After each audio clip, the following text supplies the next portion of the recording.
All right, it's another episode of the Cedric Maxwell Podcast. I am Josue Pavone, along with Cedric Maxwell, still down in Charlotte, enjoying the remaining weeks you got left before training camp starts, all that. I mean, it's going to come up soon. I know, Max. I'm sure you're counting the days. I'm sure you're slashing your calendar as the days go by. We got plenty of headlines to go through, Max. But first things first, man, we're going to talk about your headline.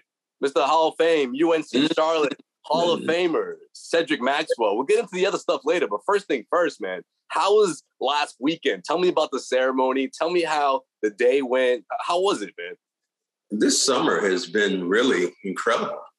It's good to be Cedric Maxwell. Absolutely. Congrats, man. Congrats, yeah. Max. Seriously, man. Well, this summer early on, my fraternity, Omega Psi Phi, put me in their Athletic Hall of Fame, along with Ozzie Newsome. So that was really cool. That started out the summer once I got to Charlotte. And then UNC Charlotte followed it up a couple of days ago by having their first annual Hall of Fame, their first Hall of Fame inductees ever. And I went in with Lee Rose and several other guys who, I don't know as much about them. I think there was a guy named Bush who was there, who was a professional goalie. I think it was with Chicago. There was a golfer. There was some more people. But your boy was the headline at the very end. They have everybody coming in and you speaking and speaking. And I was the last person. So it made me feel really good. A little late considering, our last basketball game I played was in 1977. Josue wasn't even around then. I wasn't even really thought of.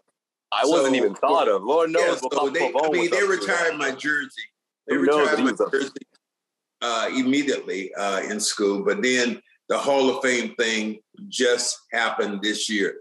And it was bittersweet because Lee Rose, my former coach, passed away before he could get his flowers. So it was a remarkable day of seeing some of my old teammates, them being there for me, speaking on the old times, looking at a university which I don't even recognize. When I was there was about I think it was about 8,000 students, and only 3,000 lived on campus. Now, I think there are over 30,000 students to go to University of North Carolina, Charlotte. So it was really a good day, very good day. I bet. Well, it's the first annual, right? It's the first class of Hall of Famers. So they definitely didn't forget about you, for sure. Yeah. How was the speech? How'd that go? You know me. I knocked it down. Knocked it out the park. It was plenty of laughs, I bet. There was a young lady who was on before me. She was a runner. And she talked about when she was in school, she talked about, oh my goodness, there was a song out, and that was about Outkast. And I was like, wait a minute, when is Outkast? What was that? That's your era right there. So when was that, Joe? So 2000 what? 2010? No, this is probably late 90s or early 2000s. The last album was in like 03, 04. Well, whatever it was, she was talking about Outkast. Well, I get on and I say, well, that is my era though. I said the song going on during my time was "Let's Get It On," and that was by Marvin Gaye in 1973. Once I got to school there, so I talked a little bit about the school, my relationships, and any relationship you have, any event or anything that you gain, you have a tribe. And I had all my the people who were there. I had a bunch of them. With some family members and people were there, and we had a really good time. So it was a great day. The next day I was supposed to be honorary captain at the football game. UNC Charlotte was playing Maryland, and it poured down in buckets. So I passed out on the field and all that stuff. But it was just a good day Friday. I bet, Max. Congrats, man. Congrats. Give me a college story. I know you've told a couple on this podcast, but man, it's been a while. Give me something that you some memorable moments that went through your mind when you were back on your own stomping grounds. Well, I think one of the things that went through my mind was just how big the university is. But also the story came to me when we were going back to the dorms one night, and the cafeteria is in line. You had to go by the dorms, go towards the cafeteria, go into the dorms. And on the back steps of the campus and at the cafeteria, there was a 50-pound box of bacon. And your boy happened to be Quick Hands Louie.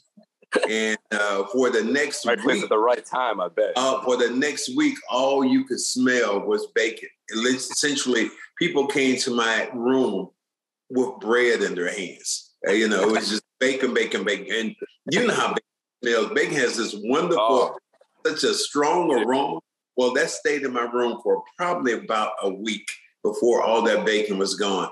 Fast forward, maybe it was about 20 years later, I was speaking at the university, and I told them that I am leaving $100 right now on this podium for my Quick Hand Louie of the bacon.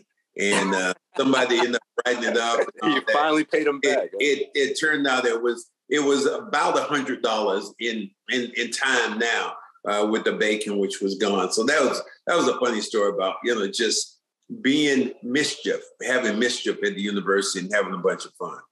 That's funny, man. Yeah, you told me that story before, but that's you came full circle with it now. That's funny. You finally paid it back. Full circle. Man, I'm glad you had a great weekend, man. For sure, you deserve it, man. You do. Absolutely. I sent those text messages and everything, giving you your flowers, man. I'm glad you had a good time with your family. Well, it's really crazy because when the Omegas when they put me in the Hall of Fame, they had a bunch of the fraternities which spoke, and the Kappa spoke, one of our arch rivals, and the leader of the Kappas happens to be Jason Tatum's grandfather, and he got up and spoke, and we talked, and he laughed, and I said, "What? Yeah." And so Jason Tatum's grandfather is the head dog of Kappa Alpha Psi. So it was kind of funny to be there with him. So a bunch of things happened. Wow. I talked to Ozzie Newsome about exactly what was going to happen in Baltimore. Were they going to pay that young man, that big money and give him that huge? He said he'll get about $250 million. And essentially that's where it stopped at right now. And he stopped negotiations. So it's kind of cool to see, get a little peek of what was going to happen in the NFL. Absolutely, man. You got to share that story with Tatum. I'm sure he doesn't know. That's crazy. I am sure that he will share it with me once we get back and I see him again. Yeah, you guys got to catch up. That's coming up soon. It's coming up soon for sure. We got some Celtics news on the schedule for sure. But let's start off with the big headline of the week, and that's what's going on in Phoenix with the Suns organization. Man, yeah, exactly, Max. You said it. I think that's a great response to it. Robert Sarver. Oh, you just hold on and keep that there. I got a prop really that I need to get to show you what just happened. Oh wait, so this is part of the show. All right, what you got? That's part of the show. This is part of the show. All right. Part of the show, man. This is what that dude did. He set that damn building on fire, man. What the hell was this man thinking about? Is that pun intended? The Suns? Is that pun intended? Mercury?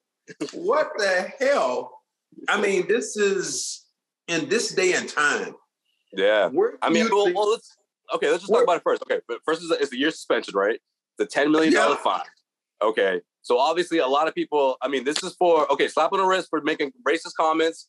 There was 5 instances where he was, I want to say, quoting someone of color, and he owned up to it. And he also made some misogynistic remarks as well to women within the organization. So that's the report. But yeah, go ahead. Okay, so how is that different what Donald Sterling did? What was so different that Donald Sterling did that you looked at him and you made him sell the team? And even with him, he got a slap on the wrist because he bought the team for $17 million and sold it for $2 billion. And they told him never to come to the game again. I'm like, and he came up on some, he sold, yeah. Okay, I get that. But you still look at this, that's a governor of a team. And where in the world do you think you can use the word in your office? Well, I mean, where does that come? What kind of balls do you have? I mean, if you think about in today's world with telephones and people responding, you just can't do that. Yeah. And for the NBA to, I mean, I keep hearing the Players Association talk about, well, they want him fired. And there's going to be a big push towards that. Yeah. There's been backlash. And Adam Silver, has always been pro player. He's been so strong. You look what happened when he first took the reins. What fell into his lap was the Donald Sterling situation. And what did he do? He went full bore.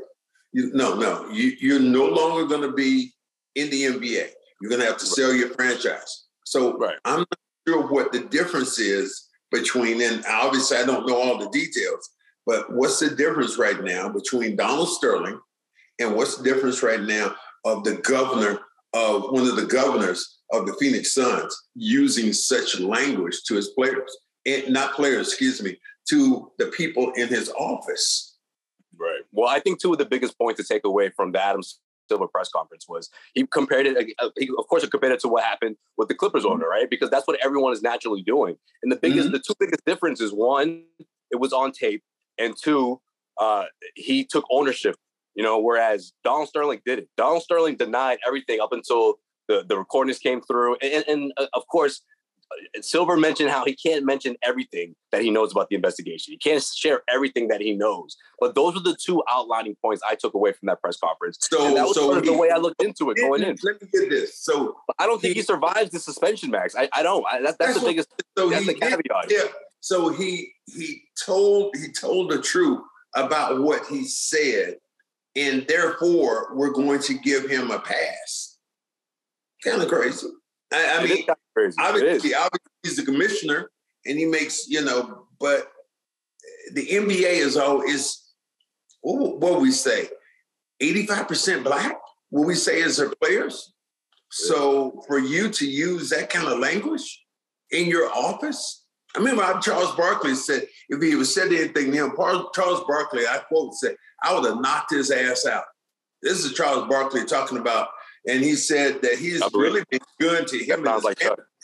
He said he's been good to him and his family, but, if he had heard that, he would said, I would have went ballistic. So it's just kind of crazy to see the organization. And just as big to have a guy like all the guys who are there. CP is there, isn't he? Isn't he the head of the Players Association? Yeah, it's the second time he's dealing with this. Chris Paul he's dealing with this with the Clippers organization. Yeah, Chris Paul is dealing with this yet again. Is just following him around? So kind of bizarre, I would say. Wish your team could find some next level talent. When your business needs someone with the right skills fast, you need Indeed. One of the things I love about Indeed is that it makes hiring all in one place so easy, because Indeed helps star applicants to shine with over 135 assessment tests from cooking to coding. Indeed investments help take the stress out of the hiring process. Your candidates get to prove themselves before the interview, and you can dive deeper into talking about what's important to you. With Indeed assessments, you can select for the skills that matter to you most. Add from a selection of over 100 hard and soft skill tests to your job post and hone in on the candidates with the right skills faster. Indeed assessments can give you a window into how candidates will be on the job. On average, applicants who have scored highly proficient or higher on the reliability assessment were nearly 8 times more likely to consistently attend work, according to Indeed data. Even better, Indeed's the only job site where you can pay for applicants that meet your must-have requirements. Indeed is an unbelievably powerful hiring partner, delivering 4 times more hires than all other job sites combined, according to Talent Nest in 2019. Join more than 3 million businesses worldwide that use Indeed to hire great talent fast. Start now with the $75 sponsored job credit to upgrade your job post at Indeed.com/Maxwell. Offer good for a limited time. Claim your $75 credit now at Indeed.com/Maxwell. That's Indeed.com/Maxwell. Terms and conditions apply. Need to hire? You need Indeed. It is bizarre, Max. And I can't help but wonder if this is like sort of in some sick way his power moves, right? I mean, to drop that word just to sort of show you or show the team or show whoever he's talking to that he can drop that. I mean, that's just not acceptable. It's not acceptable today. It wasn't acceptable 10 years ago. And the NBA shouldn't tolerate it. It just doesn't send a poor message, Max. It really does send a poor message from the NBA. But at the same time, again, like I said, I don't think he survives this. I think he's forced to sell. And there's already backlash. I mean, their main sponsor, PayPal, the guys that put guess what? Their contract is up. And they already issued a statement saying that, look, we're not going to continue to sponsor this team if that man is still in that position. You know, if he's not taken away. We don't care. We don't give a damn about the suspension. All right. If that man still has a job with you guys, we don't want our logo on your jerseys anymore. So there's the first shoe to fall, right? You also have another owner for the Phoenix Suns speaking out on it. This isn't the first time he's spoken out on this. And his name is John Najarfi. He's the private equity investor, and he's already issued a statement and saying, look, he doesn't want to move forward as well if this guy's going to still hold that position, you know. And I cannot in good judgment sit back and allow our children and future generation of fans to think that this behavior is tolerated because of wealth and privilege. I think he nailed it right there, Max. I think he said it right there. So there's a lot of backlash.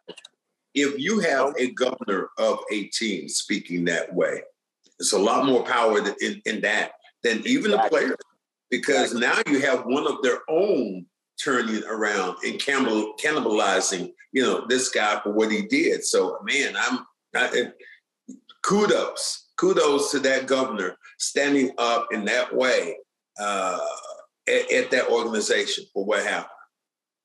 Absolutely. And he also owns the WNBA team, you know, and he's been in this position for a long time. So it's going to be interesting to see what happens if he sells, if he's forced out, if there's a whole nother side of this thing. I mean, I can't help but wonder if this is the very beginning, and that we're gonna see a whole lot of episodes throughout this saga. It's real funny. I'm looking at my view, and I see this patch, a real whitish patch on my roof up here. Well, let me explain what happened so people won't say anything. When they were moving furniture into my house, they knocked a hole in the roof, and now it's being repatched. So that's why you have the white sandpaper up there, and they're about to paint it tomorrow. So you guys, I know how you notice everything. I make sure I put that out there. I wouldn't even have noticed that unless you pointed it out. I'm sure someone did, though. Joe Sway, people notice everything. It's not a first. They always notice everything. They probably notice looking at my temperature gauge, saying, "Well, what's he have his temperature on?" Well, right now it says 75. So I'm in a part of my house. Someone zoomed in on that right now. Yeah. But yeah, good times here in Charlotte. Good times. All right. The other headline that we got to talk about, man, is one of the Celtics governors describing this team using the word overrated going into the regular season. That's Wyc Grousbeck. Yeah, you're surprised by that, huh? Whoa. Wyc, I got a quote for you right here. This is from Wyc talking about the Celtics. Now, I think that we've now been overrated. I think that performance was a bit overrated in the public mind or my own mind because I'm the one saying it. We were finalists. We were 2 wins away from winning it. But when you look back, Brooklyn was a tough series, and then we had to go 7 games against the Bucks and the Heat, and then we lost to the Golden State Warriors. So we're not a hands-down team to repeat as Eastern Conference champs, but I think that we're a quality team. I think he's spitting facts there. Some of it. I don't know if the Brooklyn. No, and this is I think was tough, but this is I think is smart with Wyc, because I think he's trying to understate it, because the Celtics are going to be the 100 team all year long. So for you to go out and say, "Oh my God, we're expecting to win the championship," then you're putting more pressure on your players. You're putting more pressure on the organization. And what you do is say, "Look, we had some points where we got a little lucky last year, and we made some moves. We won it, and we came close to winning it all." And I don't want people saying right now the Celtics are the favorite, because you look at this young team and you look at some injuries and you look at some of the things that could happen. You have to say the Celtics, in a way, were lucky with some of the things that happened. But I like what he's saying. This is a good quality team. Yeah. Now you let the chips fall where they may. But for people just to say championship or bust, I think that's what he's trying to say. He's trying to get away from that side. So I don't mind him saying that with this particular team. I don't either. I think you nailed it too there, Max, because at the end of the day, it wasn't easy for this team to get there. Yeah, he pointed out the out of the 3 series leading up to the Golden State Warriors in the finals matchup, they were battle tested. Game 7s against the only thing I don't agree with is the Brooklyn part, but Game 7 against the Heat, Game 7 against the Milwaukee Bucks, a Milwaukee Bucks team that was without their all-star Chris Middleton. Now you can't sleep on Middleton's impact not only on the offensive end of the floor, but he would have got you a handful of stops on the defensive side of things. So how do you think the Milwaukee Bucks are looking at this upcoming season? They're like, man, give us that series again, and we'll beat those guys for sure. Giannis is thinking that. This is a championship team. They've been there before, and that's just one of the teams that I think are going to be one of the toughest matchups for the Celtics. But that's about injuries. Season is about injuries, about people who overcome, and the Celtics were able to overcome. When this team was, what were they? 1 game under 500 at some point early in the year, and then all of a sudden started to win basketball games. The Ime Udoka effect, I think, has been brilliant. We'll see what happens with some of the new additions. I think it's going to be a very good year, but I think that what Wyc, and I think anybody who's a Southern fan, here's what you'll say. You are cautiously optimistic about what this team can do. And that's where you go with it. You look at this team and you think and you look at them and say, this team has it to win a championship. But at the same time, you understand there's a very fine line between getting there and then getting there again. It's not always guaranteed. I mean, look at the last couple of Final Fours. Teams that have been there the following year, they didn't get right back there, right? And it wasn't easy. Every team goes through their trials and tribulations. Not to mention the fact that the Celtics got out to such a slow start and they had to get used to Ime and all that stuff. But let me ask you this then: what are the teams that, in your mind, the teams in the Eastern Conference that would give the Celtics the biggest fist this year, just on paper, obviously? Mine's the Bucks. That's my number 1 team. Right the Bucks would. The Bucks would. They're going to. I'm saying a team is going to surprise me. There are people, and I still believe the Celtics might be better, but Cleveland is not going to be a pushover, man. This team, you got. Still, man. The spider coming in. Danny Ainge giving the spider away. Yeah, you love that nickname. Come on, be honest. You love it. You love that nickname. Man, he is a dominant force, and you're putting him into a team that, again, he's surrounded by very talented shooters, and you're going to give him opportunities to kind of just grow with this young team. I like what they have. I don't think they're as good as the Celtics. Let me see who else. I would say, can Brooklyn get it? Can Brooklyn get it together? I mean, how is Philly? Philly is kind of armed for, look, they said what we're going to do is take James Harden said, I'm going to take a salary drop for us, for him to get $50 million or $40 million, okay, whatever that salary job. Well, hold on. But before we talk about Philly, though, can we just talk about this hot take from Stephen A. Smith, ESPN's Stephen A. Smith? He's already calling Kyrie Irving one of his favorites to win MVP this season. It's a contract year. He's got a whole lot to prove. What do you think about that? That's a possibility. I mean, Kyrie is playing for. He's playing for that. That would surprise me. With Durant being there, can he have that kind of season? That's what I mean. He'd have to overshadow KD. I don't know. Can he overshadow KD? I don't. That'd be impressive. So I think that Kyrie is going to have a real good season and he's going to be on his best behavior because he's looking to get that big payday. He was a lock to get one of these $200 million contracts. And all of a sudden now he got a 1-year deal. And look, let's see what you can do. So yeah, this is it'll be a test right now for Kyrie Irving and who he is. Speaking of guys who would be eligible for a max deal like that, over $200 million. What about Jaylen Brown? I mean, he still has that stipulation in his contract. If he's to make an All-NBA team, that would be on the table in the conversation of the Celtics re-signing him. So that's interesting. I mean, look, I'm not saying it's impossible. It wouldn't shock me if Jaylen Brown had the best season of his career and made an All-NBA team and really pushed this team to a whole new level, because that's essentially what would happen with him alongside Jason Tatum, one of the best scorers in the I think that is a very good possibility of what he can do. He could have a dramatic year. And think about where people put him in the contract thing. Yeah, it could be fun for him. Yeah, man. I mean, look, for Wyc to go out and say this, I think it sends the right message. And shout out to Boston Globe's Adam Himmelsbach, who had the interview with him. I think it sends the right message. Like you said, now you're the hunted, you know? That wasn't necessarily the Celtics' identity up until they reached the postseason. I mean, let's face it. They went on that tremendous stride and went in hot, you know? That's not going to be the case this year. Or it's going to be harder to do something like that. Just wait. Nobody looked at this team last year as a championship team. You looked at this team like the team was very good and could be very good, but once they start winning, like most Boston sports teams, once they start winning, everybody wanted to be there. Now, I want to push on because I got to get to this last story that you're talking about, Little Mermaid. I'm like, what? Oh, that's right. That's right. Okay. You go ahead and set it up so we can finish this thing on a roll here. All right, let's do it. So we're going through headlines. Going into this show, I was like, you know what? Let's throw in the other headline that's been going on all over social media, and that's the backlash about the new Little Mermaid movie that's coming out, featuring Halle Bailey, who's getting backlash for essentially being a black Ariel. Let's keep it 100, right? I mean, she's got red hair. She just doesn't share the same complexion as the classic Ariel. All right. Just wait. Has anybody ever seen and tell me what a mermaid looks like? Has anybody seen one?